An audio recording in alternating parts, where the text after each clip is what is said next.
Saludos. Vamos a ver en esta ocasión la parte que corresponde básicamente al diseño orientado a objetos. Esas grandes fases y esas tareas y subtareas, o sea, que debemos de realizar para convertir la fase de análisis, que es la que hemos estado viendo anteriormente, ¿no? Donde hemos visto diagramas de caso de uso para obtener requerimientos y para validar requerimientos por parte del cliente. Hemos visto diagramas de clase con el cual pues hablamos con nuestros programadores. También hemos visto diagramas de secuencias en las cuales pues nos lo utilizamos para cuando el usuario vamos a entrenarlo, también cuando vamos a hablar o entablar una conversación con el programador de la aplicación. Entonces, todas estas serie de diagramas y artefactos que hemos estado viendo anteriormente, luego hay que transformarlos básicamente al diseño de nuestra aplicación, y es el tema que vamos a abordar en estas dos sesiones que tendremos.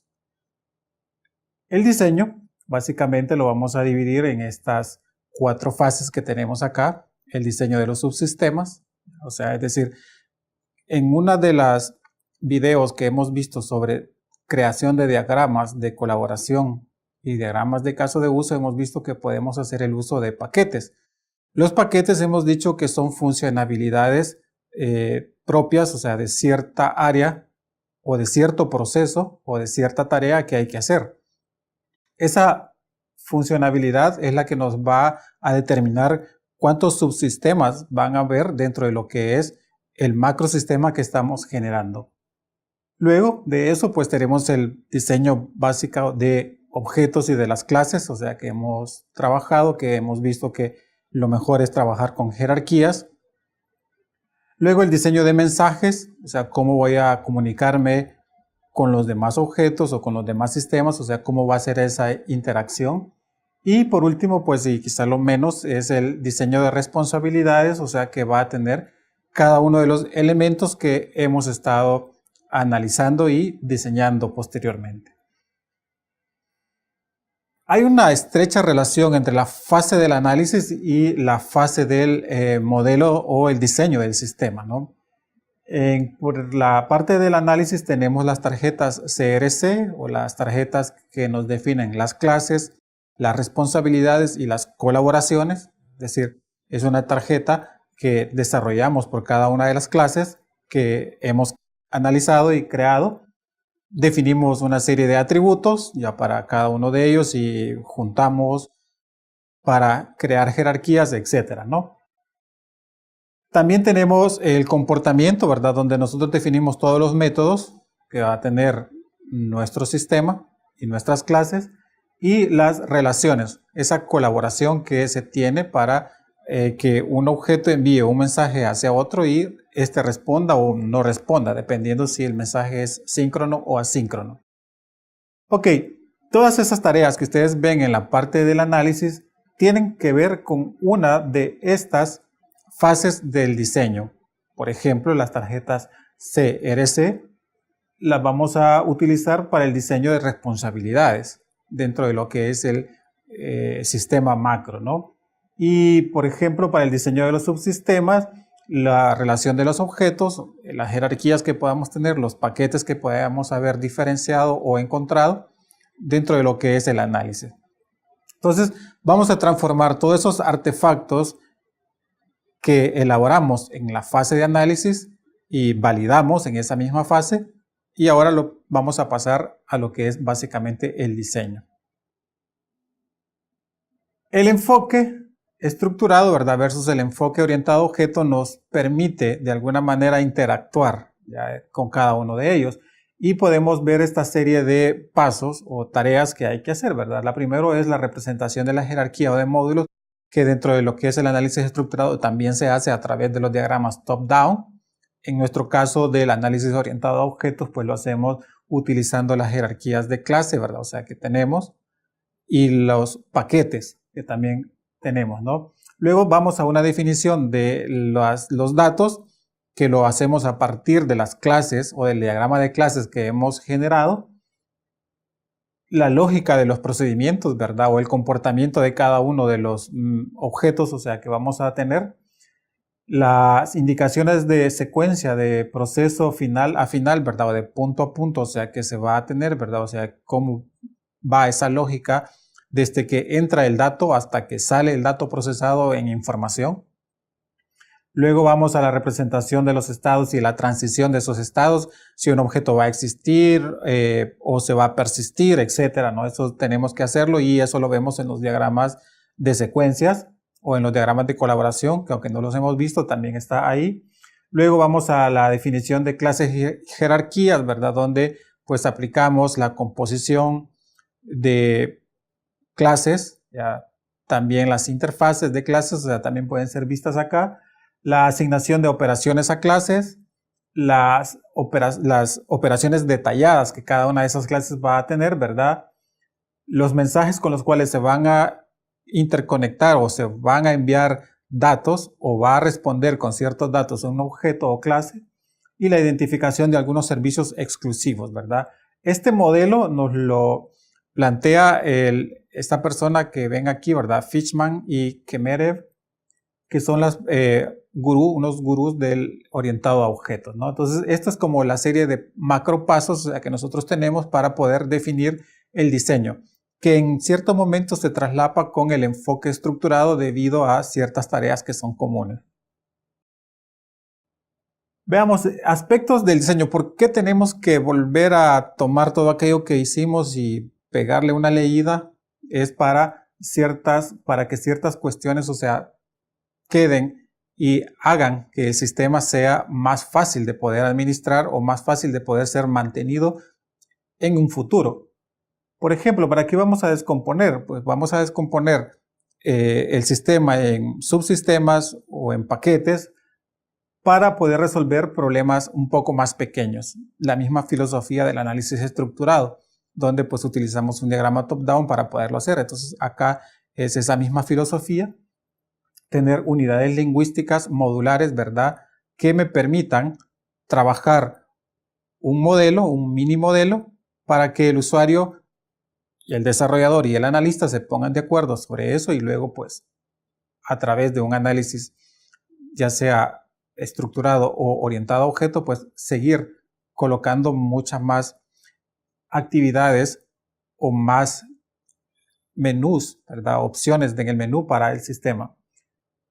También, ¿verdad? Porque creamos componentes. Componentes es como aislar unas funcionalidades que las vamos a utilizar en todo nuestro sistema, ¿verdad? Lo aislamos, creamos las librerías y lo que hacemos con eso es crear interfaces, ¿verdad? Que, como ya lo hemos visto previamente, una interfaz es un contrato, o sea, una especie de contrato, por así decirlo, ¿verdad? Entre una superclase y las clases que se van a derivar de ella, ¿verdad? Que son quienes implementan los métodos que van a ser utilizados. Comprensibilidad, ¿verdad? Siempre debe de mantenerse lo más simple. Ya un objeto o una clase debe de, con solo verse, saber cuál es su objetivo, ¿verdad? Y probablemente cuál es la colaboración que pueda tener con otras clases. Entonces debe de mantenerse lo más simple posible. Continuidad, ¿verdad? Cambios pertinentes o muy pocos, ¿verdad? En los módulos, ¿verdad? Es decir, no hay que estar cambiando, ¿verdad? Cada rato. Y para eso, en la siguiente clase vamos a hablar sobre patrones, ¿verdad? Que nos permiten utilizar, ¿verdad? Pocos cambios en pocos lugares del sistema, ¿verdad? En particular vamos a ver el modelo vista controlador, que es el que más se utiliza en este momento, ¿verdad? En el diseño de sistemas.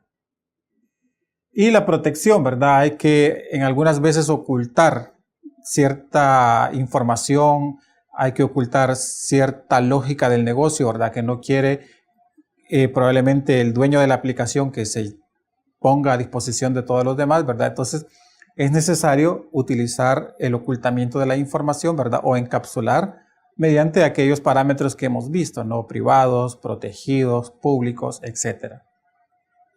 Veamos el enfoque unificado para el diseño orientado a objetos, ¿no? En este caso, pues el diseño del sistema, ¿verdad? Se va a centrar en la arquitectura, ¿ya?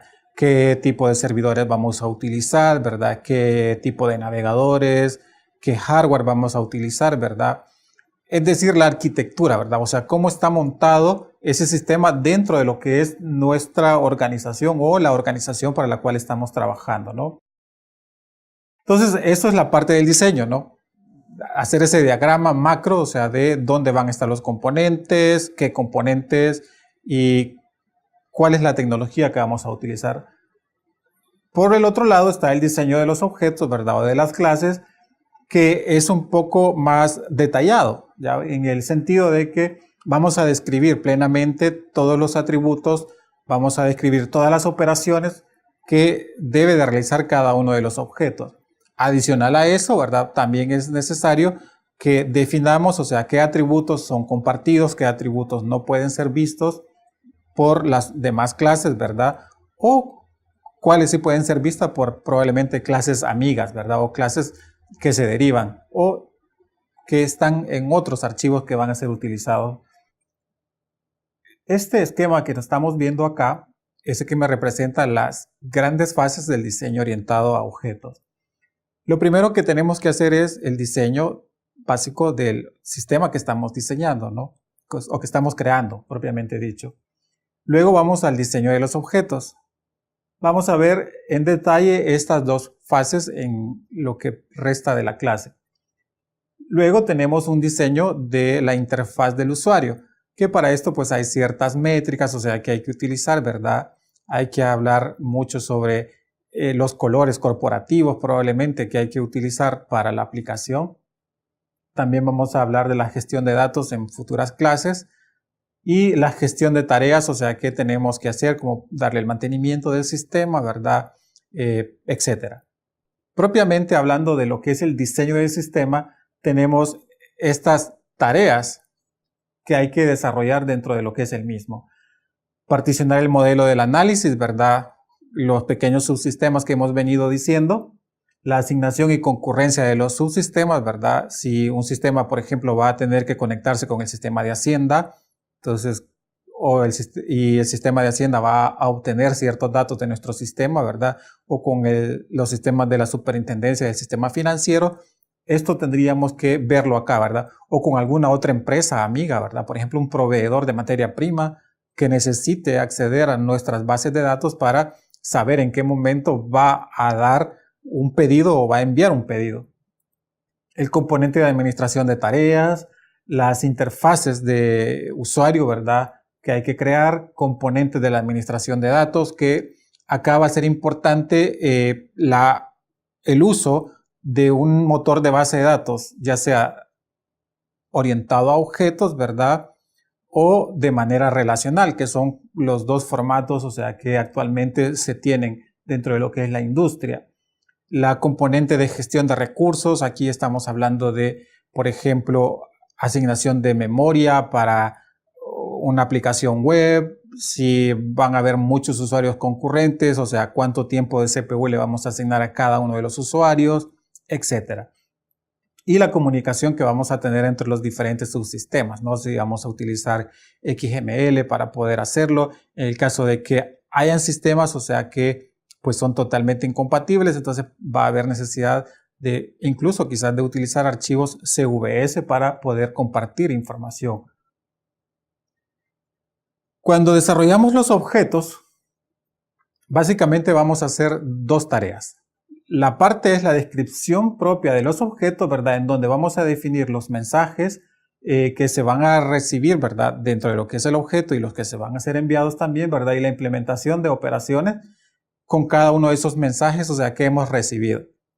Y también la otra tarea que vamos a tener en el diseño de los objetos es el diseño de los algoritmos o del comportamiento y las estructuras de datos que estos van a utilizar. ¿Ya? Entonces, cada una de las funcionalidades que va a tener el objeto, vamos a tener que crear un método, ¿verdad? Para poderlo hacer. Hemos dicho que normalmente los métodos pues son públicos, ¿verdad?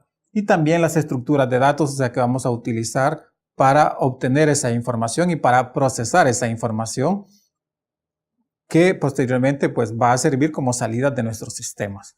Como hemos venido viendo en clases anteriores, pues esta es una forma de que ustedes tienen a través de los diagramas de clases de entablar una conversación con el usuario final del sistema, con el usuario que nos ha propuesto hacer el sistema, con los desarrolladores del sistema, los analistas del sistema.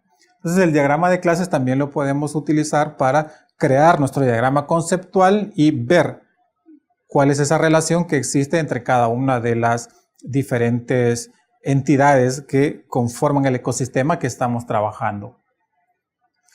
La jerarquía pues la podemos utilizar haciendo uso de la generalización, ¿verdad? En donde pues tenemos una cuenta, ¿verdad? Entonces una cuenta también podemos derivarla a una cuenta corriente, ¿verdad? O también a depósitos, ¿no? Entonces esa es una forma de generar una generalización ya de las clases, o sea, que nosotros estamos tratando. La agregación es quizás lo contrario. A partir de ciertos componentes, o sea, se forma un todo. Y en el otro caso es al revés, ¿verdad? A partir del todo se generan componentes. Por ejemplo, un automóvil, podríamos decir que está formado por diferentes componentes. Motor, sistema de frenos, sistema de aceleramientos, sistema de luces, sistema eléctrico, etc., ¿no? Entonces, esta es la forma de generar un diagrama de clases utilizando la agregación. También es posible hacer una combinación de ambas, ¿no? Para generar el diagrama que nosotros estamos trabajando. Un diagrama de clases puede especificar ciertas participaciones, o sea que se pueda tener una clase dentro de la otra clase. En este caso, pues una universidad puede hospedar entre uno y un montón de estudiantes, tal como lo vemos acá, ¿no? Valores que tenemos acá la universidad hospeda de uno a muchos miembros y un estudiante está hospedado o es miembro de una universidad, ¿verdad? En el caso de nuestro país, ¿verdad? Que pues no permite la legislación que un estudiante pues esté probablemente sí pueda estudiar más de una carrera dentro de la misma universidad bajo ciertas condiciones, pero muy probablemente no lo haga hacia otra universidad, aunque se puede dar el caso, ¿no? Pero para un sistema es muy raro que eso se dé.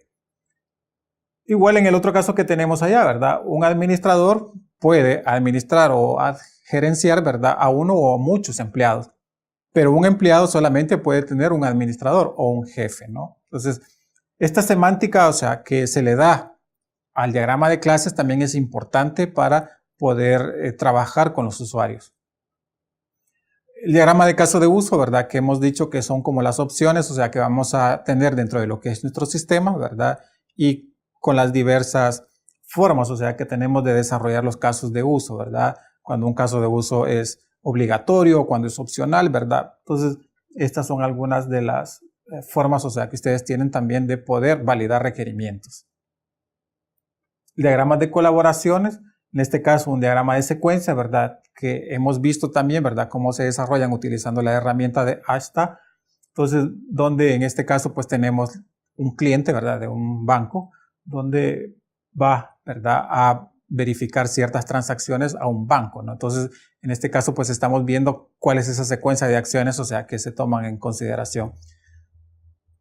Este es otro ejemplo, ¿verdad? Ya de una consulta sobre cuánto dinero puedo tener en un banco utilizando un diagrama de secuencias, ¿no? Que también es importante a la hora de poder dar entrenamiento a los usuarios del sistema.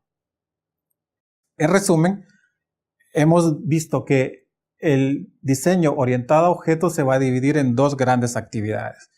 Lo que es en sí el diseño del sistema o la arquitectura del sistema, donde describimos componentes, en dónde van a estar, qué tipo de componentes van a ser, segregar funcionalidad, etc.